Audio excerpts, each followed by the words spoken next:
Hello there, you absolute legends. Emma McElhinney here with Piss Off Perimenopause and the musings of a bullshit queenager. I am here to ruin your misconceptions about perimenopause, fat loss, and kick midlife in the face. So if you think your 40s are a drag, think again. Because every week I am going to be stripping down the myths about perimenopause. I'm serving you raw, unfiltered truths about your health and smashing misconceptions about fat loss. And a whole lot more. So if you thought you knew midlife, you don't know the half of it. Aging is inevitable, but getting old is a choice. So buckle up, grab a glass of something yummy, and let's get to it. Hi, and welcome to the next episode of Piss Off Perimenopause. We have got a Team Eat Move Win old friend with us today, Claire Innes, aka The Clara, is with us. Hi, Emma. Hi. We are here today to talk about PCOS, which is now what Claire/Clara now is one of her areas of specialism. So I sound as if I'm going to rush this, and I am kind of rushing it because we were meant to start recording about half an hour ago, and we've ended up talking about everything else. Life. Really, life. Partners, kids, cars, work, Weight loss injections. everything and anything. And as such, we are now half an hour late. But anyway, it's fine. We will get into this. So first of all, I'm going to hand over to you, Claire, to do a very quick intro. And then I'm going to bombard you with questions all about PCOS and perimenopause. And I'll caveat that before we go any further. If you're here for fertility advice in PCOS or fertility advice and perimenopause, we do actually have another podcast interview that we did together a wee while ago, which if you scroll through the Piss Off Perimenopause podcasts on your platform of choice, you will find it. So there won't be an awful lot of fertility stuff in here today. But if you do want anything, then you can speak to Claire about that too. All right, hand over, Claire. Who are you? Why are you here? Blah, blah, blah, blah, blah. I am Claire Innes, and I am the founder of the Fertility Mentor. But I'm not here to talk about fertility, as you've just said. So I like to think of myself as a women's hormone coach, and I have a very special place in my heart for PCOS. I worked with perimenopausal women for many years as your head coach at Eat Move Win, and I had a lot of experience helping women manage their lifestyle and get through. We say survive, we want them to actually thrive perimenopause with PCOS. So much so that I had a client with PCOS who fell pregnant naturally, and that is what inspired me to fly off and do the fertility stuff. Oh, so, I remember that moment so much. I remember it too. It was like, oh, my life was changed. More than one though. There was 3 who fell pregnant, but the first lady who it happened with had stopped trying. She was just like, I just need to get through perimenopause. I need to get healthy. I need to fall back in love with myself again. I'm not trying to conceive anymore. And then she's got a 3-year-old now. Boom time. Boom time. So to answer your question, PCOS has got a very, very, very special place in my heart. I have worked with and became very close with many women who are both perimenopausal and trying to conceive with polycystic ovary syndrome. And I think there's a lot of misconceptions, and I think there's a lack of support out there for these women. And that's why I'm buzzing to be here chatting to your cheery face. You're buzzing. Right. Give us a very quick rundown on what PCOS is. Ooh. Okay. So PCOS is characterized normally by cysts that sit on the ovaries. It stands for polycystic ovary syndrome, and it's also sometimes called PCOS. Now, not all of us have access to scans on our ovaries, and more often than not, a diagnosis for PCOS will come through symptoms. So the symptoms of PCOS are many, many, many, but typically they will include an ovulation, which means your body can't ovulate on its own, difficulty losing weight, carrying more weight around the tummy and the hips area, around about that kind of hormonal area. And hirsutism. Now, there's lots of other ones like mood swing, fatigue, all the fun things that come with being perimenopausal anyway. But Yeah. PCOS is a hormone deficiency, not deficiency, that's not the right word. I can't think of the right word, but it's A very much a regulation. hormone related. Yeah, it's a hormone related issue. And it's something that can be exacerbated by poor lifestyle choices and certainly managed much better by improved lifestyle choices. You mentioned one of the things there about, one of the symptoms that a doctor might be looking for when people present with potential PCOS as being, inability to lose weight and more weight gain around the midsection, which, as we know, is also something that happens within perimenopause. So, have you, is there a consideration of, could people go through life without any idea that they've got PCOS and it doesn't actually rear its head until perimenopause, or is it, just becomes harder to manage symptoms? People can absolutely go through life not knowing that they have PCOS, particularly if women have quite difficult periods when they're younger, and they just kind of tell them it's quite similar with endo as well, endometriosis. They feel like that's their normal, and they might not know that they're not ovulating, or they might have a really irregular menstrual cycle, and their doctor isn't bothered about it because the doctor's response is likely to be, "Are you trying to conceive? No. Okay, come back when you are." That's typically what happens. Or very often, if a woman with PCOS goes to the doctor with kind of difficult symptoms, they'll get put on the coil or they'll get put on the pill, and that will very often minimize the symptoms, but it's just putting a big plaster on them, isn't it? So to answer your question, yes, and I have worked with women who have found out that they had PCOS, and they've found that out through scans when it comes to infertility. And then they've had this kind of light bulb moment where they went, oh yeah, I do, I'm quite hirsute. Oh yeah. Yeah, that's me. And in fact, I've worked with a lot of women who have said to their doctor, I think I have this. And their doctor will say, well, if you don't want to go on the pill, if you don't want to do this, it's not a problem right now if you're not trying to conceive. Would you want me to do about it?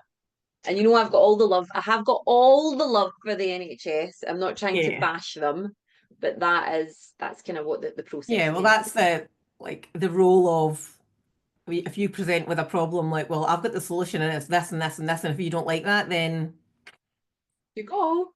if you go. Right, so from a perimenopause point of view, what challenges do PCOS women have during perimenopause? So if you've got PCOS, there's an issue, there's a likelihood that you're struggling with a bit of a hormone imbalance in the first place. So 70% of cases of PCOS are insulin resistant. So that is where our bodies are they're basically creating too much insulin every time we consume carbohydrates, particularly fast, quickly digestible carbohydrates, and our body becomes resistant to these spikes. Okay, so we don't produce enough. That results in us carrying more weight around our tummy, difficulty kind of dropping weight. These are also things that are exacerbated by estrogen dominance. And of course, so estrogen dominance comes about typically when we're carrying a wee bit too much weight.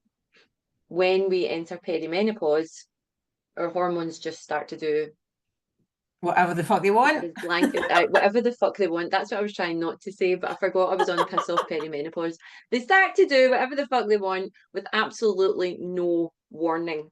So if you've got PCOS, there is probably a 70% chance that you are insulin resistant, which means that your hormones are playing funny buggers anyway. And if you're listening to this, you probably have a typical Western diet, which is quite carbohydrate dense. If we add in perimenopause, it just becomes a cocktail of fuckery and shit show. But much of it can be managed and controlled with lifestyle choices. So tell me more. What are the primary lifestyle choices that people should be looking to? If we are right, so I'll try and not exclusively talk about insulin resistance, but because it's relevant to most women with PCOS, I'll start with that. If we are consuming carbohydrates, then we should be balancing that out with a nice, healthy fat. We should not, I repeat, not be going down the Slimming World route and eliminating dietary fats. That's one of the worst things we can do for PCOS, for And perimenopause, perimenopause. for our menstrual cycle. Do not eliminate fats, ladies. Fats are our Learn friends. Fats are friends. fats are friends. So we want to learn about the good fats versus the medium fats versus the bad fats. The bad fats, yes, we want rid of. So we don't want pastries, we don't want donuts, we don't want deep fried things, but we want to learn to love things like olive oil, seeds, nuts. So we want to pair nice, healthy fats with our carbohydrates, and more than anything, pair a nice piece of lean protein. And I can't tell this story without drawing this picture, but if we imagine this is the insulin spike because we've consumed 2 slices of toast. So it goes up, we feel amazing, it comes down, we feel like shit. But if we have that toast with, and I'll be just dead boring here, right? Say we have that toast with some chicken breast. So that's going to cause a really, really slow increase and then a really, really slow decrease. The dietary fats are going to do the same. So maybe we're having avocado. Oh, toast and avocado and chicken breast, darling. So that's going to mimic what happens with the protein, isn't it? I'm The going to average is going to be here and something like just this. share that that's my favourite sandwich from Pret, was the chicken avocado sandwich. Oh, yeah, I know the one. That is a great sandwich. Delicious. That's a Anyway, great go sandwich. back. So education on the macronutrients, there's only 3 of them, and an understanding of the actual power, even though at the time we sometimes can't feel it, we can't see it, but the actual power of managing our insulin on a daily basis, 3 meals a day, unless a doctor, a qualified doctor, has told you to skip breakfast, please do not skip breakfast. Eat your meals and make sure that they are balanced. So that is the main thing that I say to perimenopausal and women dealing with infertility, and indeed actually just teenagers that I come across who are really struggling with kind of puberty. It's the best thing that we can do. Aside from that, manage your sleep, like actually go to bed, turn your fucking phone off. And I know you might be listening to this on your phone, and if you are, just pause it and get back to it tomorrow. Turn your phone off, get good quality rest. Sorry, I'm wobbling the camera here, Emma. She's getting excited. I don't know. Another really, really interesting thing that you can do if you know that you're insulin resistant to manage that. I know we are mad on resistance training, and I love resistance training for optimizing PCOS, but just getting your heart rate up a little bit directly after consuming carbohydrates can be really, really useful for minimizing insulin resistance as well. I didn't know that. That's really interesting. I didn't know that. That's really interesting. It's quite Oh, you've gone? new kid on the block, but there's see, because the glucose monitors are becoming more mainstream. There's Yeah. lots of people that are kind of creating their own content and showing, right, what happens if I eat this with this? What happens if I eat this and then I do this? And consistently cardio, particularly LISS cardio, which is light, steady state cardio. And I'm not talking about, walking for miles. 20-minute walk can work wonders for stabilizing those hormones. So, and you talked there about, resistance training is something that you advocate for people with PCOS. Why is that? So particularly with PCOS, perimenopausal ladies, it's good to be strong, obviously, it's good to be functional, but it's particularly good to have more muscle on our bodies. We've been talking about this for years. Please do not worry about looking like the Incredible Hulk. It's actually almost impossible for Clara's been women trying to to build grow. muscles for about 10 years. I've been trying to grow an arse all my life, man. Growing muscle for women is much harder than it is for men, but it has been shown, obviously, the more muscle we have on our body, the more fat we are going to burn at rest, and we're going to have much better sleep, and that's when our hormones are going to level out as well. There's also kind of added protection from things like osteoporosis. We want to protect our muscles, grow our muscles so that we can protect our bones. stand up tall, stand up straight. And there have been some conflicting studies about, so resistance training increases testosterone. And obviously, normally when you have PCOS, you typically have higher than normal androgen levels. Androgens are the male sex hormones. I don't always quote this one because there's actually studies that show both sides. Some will show that in women, resistance training can bring down testosterone levels, but others show that it can increase. So that's at the jury at the moment, in my opinion. But it's going to make you strong, it's going to make you functional, and it's going to make you digest your food much better. Yeah, I love it. That was one of the ones when I was going through my training a few years back, was about, women with PCOS tend to be able to build muscle mass easier, hence Yeah. why the resistance training, like reducing your cardio but increasing your resistance training, is kind of like that's a good solution. It's a bit of a balance, like everything else. It's the same as everything, isn't it? It's actually like just balance everything, which is A bit such of a dance. a bit of a word, isn't it? Yeah. In terms of treatments and whatnot, so obviously perimenopause hits. Can women with PCOS take HRT? Like, what kind of medication is there? That's You looked really not something sad that I there. really know. Yeah, I'm kind of cringing a wee bit because that's definitely something to talk about with a doctor. There's supplements that will help. Magnesium, I find, is very, very helpful with women with PCOS. But medicine wise, there's things out there like metformin that can help some women, but they all need to be prescribed by an endocrinologist or a doctor. Inositol, I can never pronounce this one.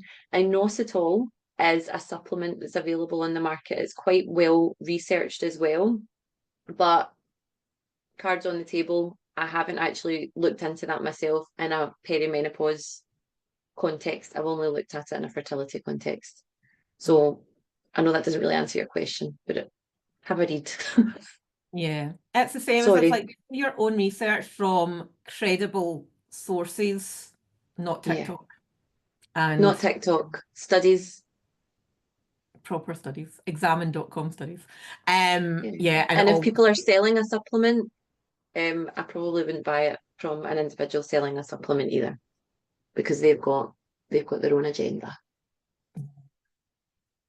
Yeah, that's very true. Okay. So we've talked about exercise, we've talked about nutrition. One of the things that I see quite a lot in my clients and people in my world, just purely from a perimenopause point of view, is the changes in mood from the hormone changes. And that can often result in, get diagnosis of depression or anxiety. From a PCOS point of view, I mean, is that something that you see as well? And how do you manage that as a coach? So yeah, it's absolutely something that you see. If you have PCOS, you are more likely to have mood swings. You're definitely more likely to have cravings, lethargy, particularly around about when you menstruate or as when you would be menstruating. And you manage that through setting goals and healthy habits. So this is one of the things that as coaches we do. It's one of the first things we do with clients. What do you want to achieve? That's the first big open question. And what can you control to get there? So there's easy things, isn't there? There's the water, there's the steps, there's the supplements. The less easy things, education and implementation around nutrition. And then the things that as European women, we often forget, patting ourselves in the back when we've done those things and celebrating the success when we achieve those things, readjusting our goals when it was too much or too little. But mindset is a massive, massive part of it, as is self-kindness and self-awareness. Yeah, we had our one of our weekly calls this morning, and that was actually a big topic. And like, I don't know about you, but I tend to attract women who are quite perfectionist, they're quite like a bit of a control freakery, used to be in like juggling a lot of different responsibilities, and then The type when A's. yeah, and when the plate drops of their own goals or their own health, it's a big downer and it's a big kind of kicking the labia about, oh, I can't do this, da da da da. Kicking the But labia, kicking the love. that's like kicking the balls. But one of the girls on today, and I was like, right, let's run through all the things that I've been asking you to do with your habits. I was like, you doing that, you doing that, you doing that. Like, you doing it more than 80% of the time? Yes. I was like, right. So is the problem here that you're not doing it, or you're actually not recognizing that you're doing it and you don't actually need to do an awful lot else because everything is telling us, like Mhm. your check-in forms are telling us what we want to see, your inches are doing really well, your emotions are balanced, like everything is going well. So yeah, you probably Mhm. could do more, but should you do more? And that's the Yeah, question. And we could all be like, I know from my own lifestyle, I'm not perfect. I don't survive on chia seeds and lean chicken all the time like I do sometimes have. perfect boring. But we can't do it. Like the minute you Mhm. set your expectations of being boring, the only way is to fail. Yeah, absolutely. Um, Perfection is a unicorn, and trying to be perfect will make us fail and burn and crash and burn. In yeah. the story you told earlier about kind of women who are used to achieving and then they crash, what normally happens in the middle is when they start to fail or when they stop achieving the way they normally would, without the proper guidance, they'll go back to the game plan and they'll say to themselves, I haven't worked hard enough. I need to do this. And they go on the hamster wheel even faster and they Oh, push themselves even harder. And then mhm. that leads to this big crash as well. You're absolutely It right. doesn't tend to happen overnight. They tend to put themselves through a lot before they're able to ask for help. The all or nothing hamster wheel. Yeah. We've both been And on it, Emma. We both we know it have both well. been and that I think really that's partly the reason why we're such good coaches because we've lived that experience. Um, And we know it like doesn't work. and we know it doesn't work and you know it's a journey.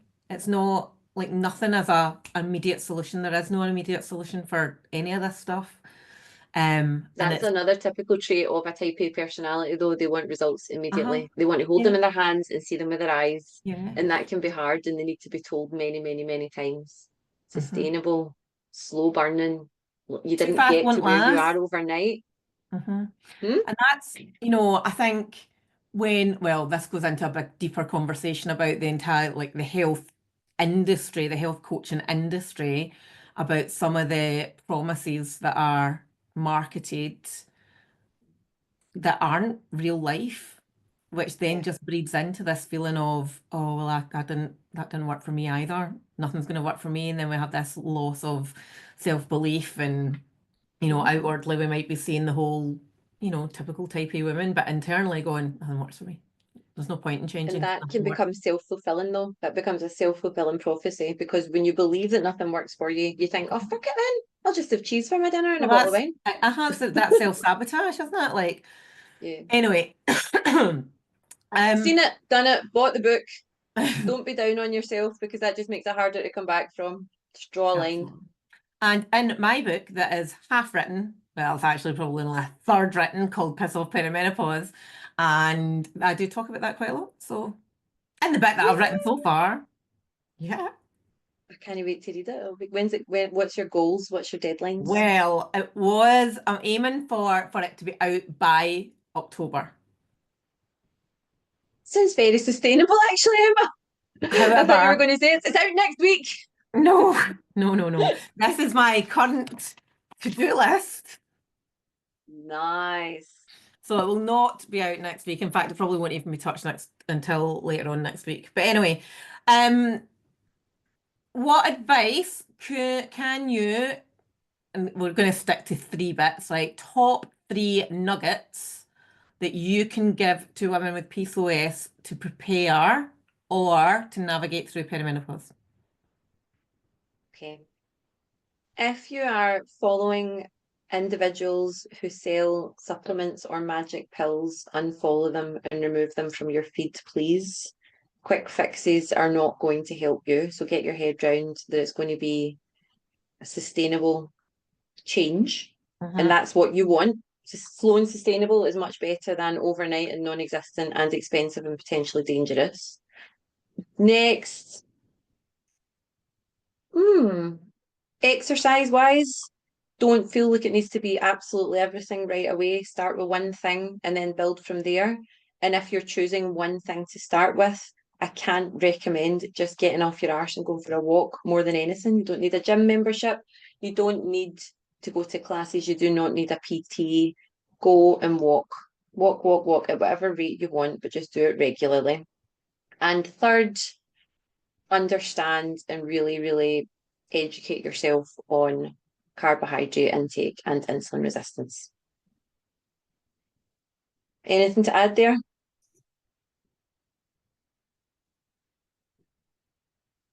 Yeah, this sounds quite blunt and it's not meant to be, as I personally, if it were me, I would be actively seeking support because there's so much misinformation out there. Like Yeah.